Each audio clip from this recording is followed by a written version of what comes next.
So, magandang araw po muli. Tayo ay nagbabalik sa ating tuloy-tuloy na talakayan sa ating financial management, financial education, of sharing of ideas. So, ang topic natin ngayon is paano ba natin i-leverage, paano ba natin bigyan ng, um, ng, ng role o ng trabaho yung ating kinikita, lalo-lalo na sa ating mga kababayang OFWs, kapwa ko OFWs. No? So, alam naman natin, OFWs, tinuturing natin na bagong bayani, kasi tayo isa sa nagbibigay, ng buhay sa ating ekonomiya by sending, remittances. So, at our end, paano ba natin i-leverage? So, paano ba natin bigyan ng lakas, ng potential yung ating kinikita, in such a way na darating ang panahon na itong mga kinikita natin, yung ating ini-invest, will help us, especially yung kung tayo ay nangangarap na mag-for good, ng maayos na tayo ay mabigyan ng magandang kinabukasan, no? So, how to leverage our income as OFWs. Ito yung isang malaking tanong na karamihan sa atin ay tinatanong pa rin, marami ng taon na lumipas, still nasa isipan pa rin natin yung tanong na ito, no? Minsan naabot tayo ng napakatagal ng panahon, hindi tayo nakakapag-for good, dahil hindi natin nalalaman, hindi natin nauumpisahan, no? Iba maraming ng ideas, maraming ng alam, in modern technology ngayon ng sharing of ideas, marami na tayong nalalaman, yet hindi natin naumpisahan. Kaya hindi natin nakikita yung pagkakaiba ng may naumpisahan at sa simpleng pangarap o simpleng plano lamang. So noong una, ito yung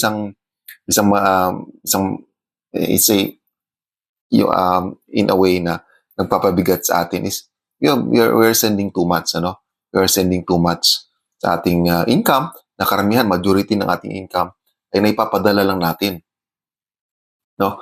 sa way na naging dependent na too dependent yung mga taong umaasa sa atin. But we should shift that mindset, from sending into building, dapat may binubuo tayo, hindi lamang savings, hindi lamang investment, lahat dapat ng aspeto ay binubuo natin, especially habang tayo ay kumikita pa ng somehow malaki-laki, kumpara kung tayo ay nagtatrabaho sa Pilipinas.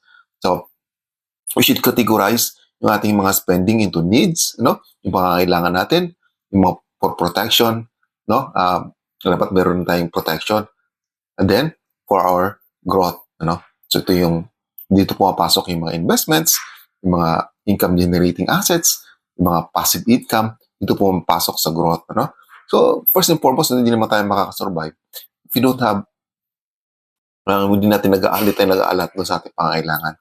Yung mga basic needs, yung family support, and dito pumapasok sa yung needs.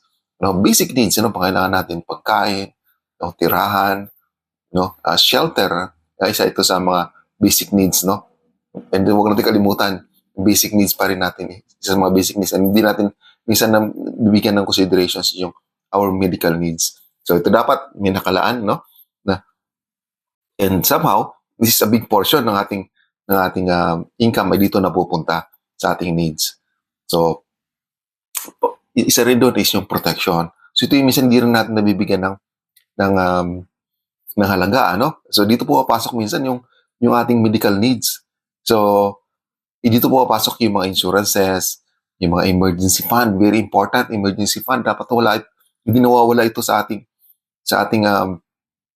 priorities, because kahit kano man natin kasave so tinitipid natin sarili natin para makapag-save, para may pang-invest, pag hindi tayo protected, hindi tayo insured, hindi wala tayong emergency fund, mawawala na lang itong lahat dahil sa we're not protected. Eventually, we should also have this growth, So dapat hindi lang savings, but we have to invest, We should consider things to help us, parating ng panahon na tayo ay ubos na yung ating kabataan, naubos na ating lakas, no? Tatama rin na tayo sa pagtatrabaho din. Dapat meron tayong income replacement. So dito po papasok yung growth, ano? So, ito yung ating tuloy-tuloy na paalala, yung remittances natin dapat budgeted, no? Hindi tayo dapat nagpapadala lamang, ano, sa bugso ng ating damdamin, ano? Lalo na ngayong Pasko, left and right yung humihingi sa atin. So we should be stick to the budget, ano? Kung ito lang ang binabudget natin, huwag na tayong lumampas, ano? Para meron tayong paglalaanan sa ibang bagay. So, next thing is we should invest early, no? And consistently. Ito yung ating dapat na tatandaan, no? Habang may iba dyan nangangarap pa lang pumunta ng abroad or kaumpisa pa lang sa abroad, dapat dito na tayo, nag-uumpisa na tayo kaagad to invest, no? And we should be consistent, no? Ito yung key, ano, na yung regular investment, regular na pagpapalago ng ating kinikita, ano? Ito yung ating dapat na binibigyan rin ng tuon, no? Especially as we're still working abroad, ano? Huwag tayong atubiling mag-start ng mga pag-ibig impetus, mga mutual funds, ano, government bonds, ano, lalo na sa mga medyo malaki-laki ang kinikita. We should try to invest, explore, no? Explore natin, no, kahit sa umpisa medyo maliit lang, but basta consistent, no, tuloy-tuloy yung ating pag-i-invest. It will grow, ano? So hindi lang naman to it's a matter of amount, no? It maliit lamang, but it's a matter of consistency and yung habit ng paglalaan ng halaga, ano? So eventually pag upgrade na tayo, so pwede na tayo pumasok sa mga stocks, ano? You can start small business, ano? Or pag medyo kaya na natin, makabili na tayo ng mga properties, ano, na pwedeng mag-generate ng rental income. So, pero ang pinaka-importante na dapat nating tandaan, pag mga bagay na hindi natin naintindihan, huwag tayo mag-invest. No? Ito yung ating dapat iisip natin. Hindi huwag tayo magpapadala sa hype. No? Somebody might be talking something, ano, na try to convince us na, no, you try this, no? Try to invest or try to maglaan ka ng pera, no? Ay tutubo ng ganito. Eh, pag hindi natin naintindihan, huwag tayong pumasok doon, ano? Ito yung para tayo may scam. So, ito yung ating dapat na tinatarget, ano? Should build, no, yung mga passive income na tuloy-tuloy na magtatrabaho, no? Tuloy-tuloy na mag-generate ng income kahit na wala tayo. So, isa rin sinasabi ko kanina is yung mga rental properties. So, mga online businesses, no? Kung may mga agricultural land kayo sa na-invest sa Pilipinas, try to venture into agribusiness, ano?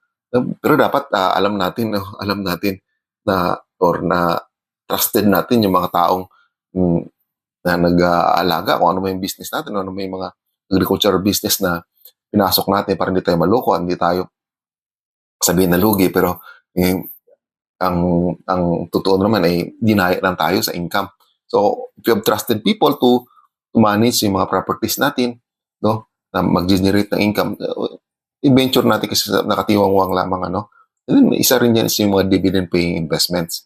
So, ito yung mga pinaglaan natin, no, sa mga stocks, ano, mutual funds, na kahit wala naman tayong gagawin, it will generate income, no?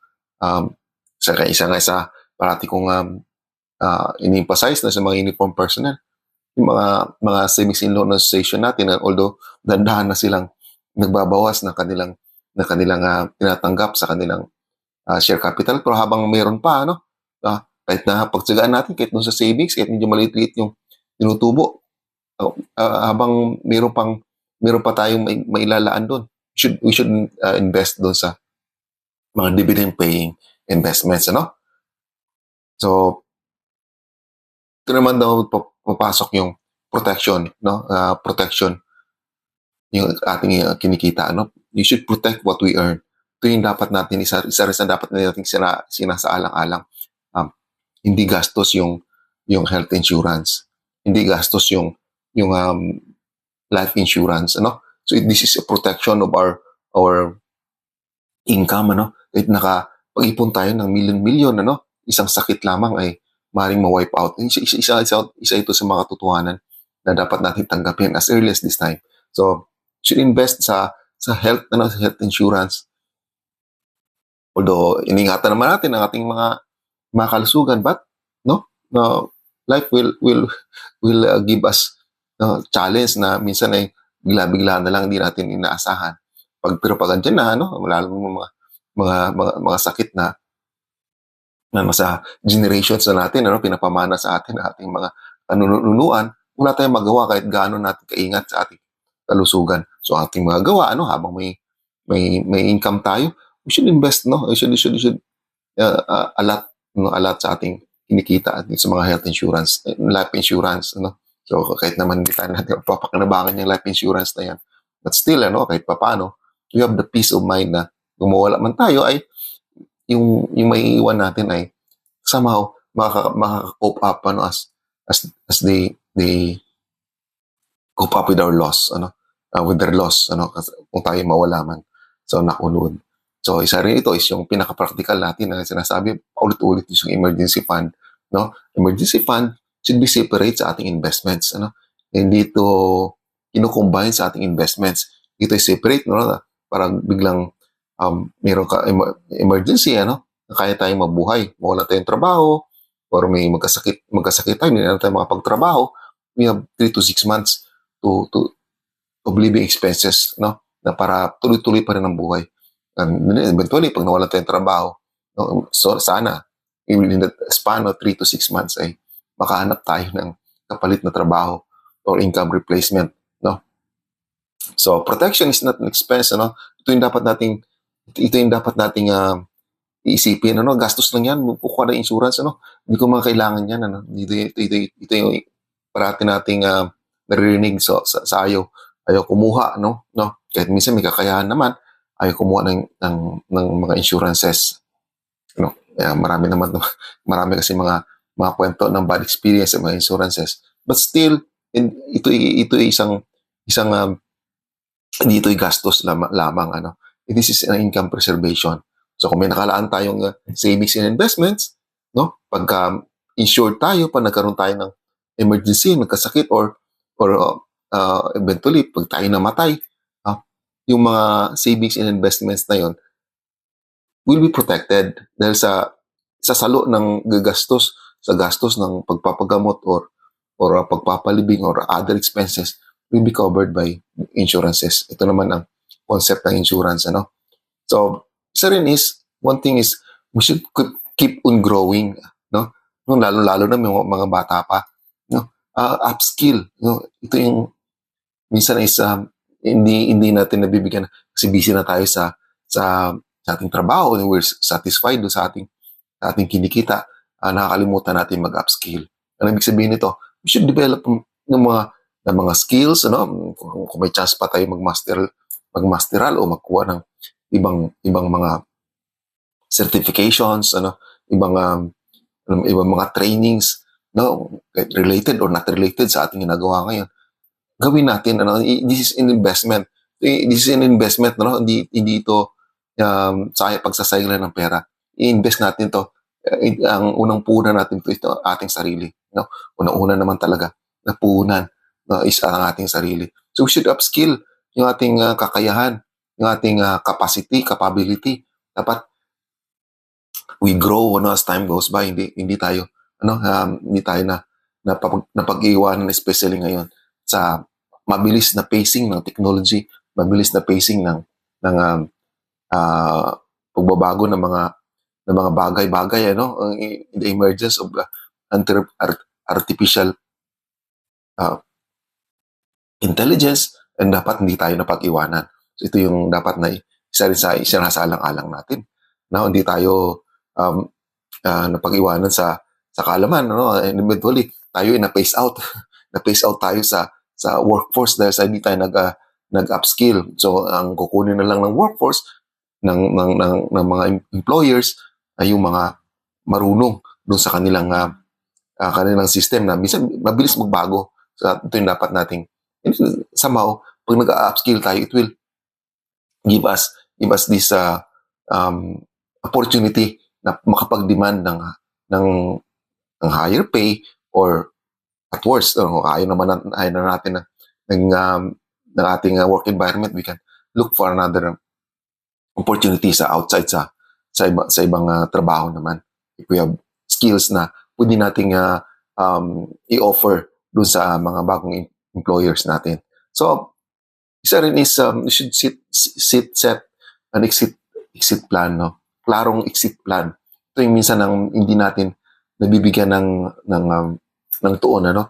Hindi natin napapansin na umabot na tayo ng 20 taon, 25 taon. And minsan, iba inaabot na ng katandaan, no, working abroad. Kasi at first, karamihan naman sa atin, pagpunta natin sa abroad, 5 taon lang, okay na ako. Makapag-ipon lang, okay na ako. But if we don't set the exit plan, maayos na exit plan, we will work, in eternity hanggang sa tayo ay tumanda na, hanggang tayo ay mawala na ng lakas. And then hindi na natin nabibigyan ng maayos. Kaya nga ito, mayroon tayong dapat na goal, mayroon tayong dapat na plano. Hanggang saan ba? Hanggang kailan ba ang pagtatrabaho sa abroad? So ang key dyan is dapat mayroon tayong income replacement. So kaya ang tao, ang OFW, hindi tumitigil sa pagtatrabaho abroad kasi yun lang alam niyang source of income. So pag hindi ka nakapag-invest, hindi ka nakapag-build ng passive income, you will keep on working kasi wala ka mang maiisip na ibang pampalit do sa kinikita mo ngayon. But meron ka mga passive income, meron ka mga rental properties, meron ka mga investments, na tuloy-tuloy na kumikita. Somehow, yung iba nga, yung passive income nila will surpass yung current income nila. That will be a good target. Ito dapat nating ini-aim na yung ating income ngayon will be replaced by passive income. Kahit hindi naman totally passive, kasi sabi natin, rental properties is passive income. Hindi naman totally passive yan. Kasi kailangan mo rin i-supervise, kailangan mo rin i-check yung properties. So, somehow, ito ang dapat nating ini-aim. Ano ba yung exit plan ko? Ano bang timeline ko na dapat kong sundin? So, dapat pag may timeline tayo, tatargetin natin sa sundin ito. Somehow, meron namang adjustment along the way, but at least meron tayong ini-aim na timeline na by this age, dapat nakapag-invest na ako ng maayos, na mayroon ng mga konti-konti, mayroon mga passive income na pampalit sa aking active income. And then, bigyan natin ng time, ng time na para palaguin ito. Huwag tayong complacent lang, bahala na bukas. May mautangan naman, may credit card naman. So wag tayong umasa sa ganun. And eventually, only to realize we're already old na sumasakit na yung mga katawan natin, sumasakit na yung mga tuhod natin, still kailangan pa rin natin magtrabaho dahil sa wala tayong exit plan. Isa rin sa mga importanteng bagay is, hindi lang dapat sarili natin ang in-educate natin financially. Ito yung minsan nagiging kakulangan, naging lapses nating OFWs, tanggapin man natin hindi, isama natin dapat yung ating family in educating financially. Ito yung dapat na bigyan natin ng atensyon, especially pag tayo ay may mga anak na naiwan sa Pilipinas, kasi hindi nila nakikita yung ating struggles, minsan kasi yung picture nila ng OFWs, lalo ng mga parents nila, okay naman sila mama at saka sila papa doon, they're just working, just like any other sa mga other people dito sa Pilipinas, mga nakikita nila, no? Without them knowing, yung effort ng FWs are much higher, no? Sometimes 50%, sometimes 100%, so two times ng effort ng pag nagtatrabaho sa Pilipinas. Pwede ka lang petiks, pwede ka lang, no, layback. Pero pag sa abroad ka, you will be observed by other no, iba-ibang lahi. So yung mga boss mo ibang lahi, mga western, ibang kultura nila. So dapat binibigyan natin ng time, no, lalo na pag nagbakasyon tayo. We should explain to them, no, lalo yung mga dependents natin, bigyan natin ng somehow, kasi itong topic, no, itong topic ng financial is minsan, I don't know, minsan nakakalungkot lang, but we feel that it is a taboo, no, parang hindi siya kaya-ayang pag-usapan, no, para bang pag pera ang pinag-usapan, nagiging mitsan ng pag-aaway, ng pagtatalo. But in a right perspective, in a right, no, mindset, financial mindset, financial education is a good topic na pag-usapan. Kasi it will entail yung ating kinabukasan, yung ating paano mabago kung pangit yung ating pagtingin sa pera, paano mabago, no, ng next generation. Pag hindi kasi natin pinaglalaanan ng pansin, hindi natin napag-uusapan ano ba yung kahalagahan, bakit mahalaga ang pagsisave, bakit mahalaga ang magkakaroon ng emergency fund, bakit mahalaga ang pag-i-invest. So it will, yung nakagawian noon na minsan ay hindi maganda, ay tuloy-tuloy na dadalhin ng next generation. So we should set time, no, we should set chance, no, lalo ng mga anak natin. Bigyan natin sila ng tamang lesson na ang pera ay hindi lamang pinupulot sa abroad, no? So dapat pahalagahan, dapat matuto silang mag-save din, mag-save and mag-invest early on, at early on dapat bigyan sila ng chance na matuto, no? Lalo na pag kasama natin dito yung mga anak natin, yung pamilya natin dito sa abroad, then they will understand na hindi ganun kadali kitain ng pera. So sana sa kunting sharing na ito ay nabigyan ko kayo ng mga lessons, although karami naman ito as personal experience. Nabigyan ko kayo ng lessons how to leverage our income. Gamitin natin, wag tayong parang gatasan lamang, parang naging ATM lamang ng ating mga dependents. So we should protect ourselves. We should protect the hard-earned money na ating kinikita, And eventually someday pag tayo ay mag-decide na mag for good, it will be for good, no?